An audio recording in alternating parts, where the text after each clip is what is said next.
नमस्कार, आप सब देख रहे हैं हमारे ब्लॉग। और देखिए हमने कलकत्ता में एंट्री हो गई बा प्रमोद प्रेम यादव भैया के, और अभी शो में जा रहा हो जा होटल से निकल के शो में, और जल्दी शो स्टार्ट हुई। और आप सब के बीच हमने के लाइव रहो जा पूरा टीम के सदस्य प्रमोद प्रेम यादव भैया अपना पेज से, सोनू भैया, हम, रामेश्वर जी बहुत बड़ा कलकत्ता में भाई खड़ा रहलन हमेशा।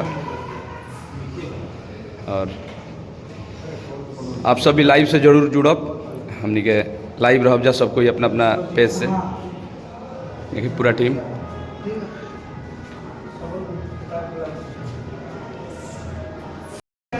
आप सब भी शो में आई और शो के आनंद लीजिए। कलकत्ता में बाटे भोजपुरी से प्यार करे वाला दोस्ता, और हमने कभी शो में निकल रहा बनी जा होटल से।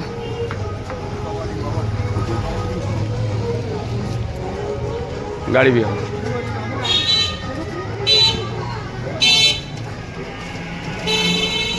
जे भी भोजपुरी से प्यार करे वाला श्रोता आप सब आनी जा, आप सब भी जे कलकत्ता में रहते नहीं जा, आप सबके स्वागत बा कलकत्ता शो में। आप सब भी आई और भैया के शो के आनंद ली।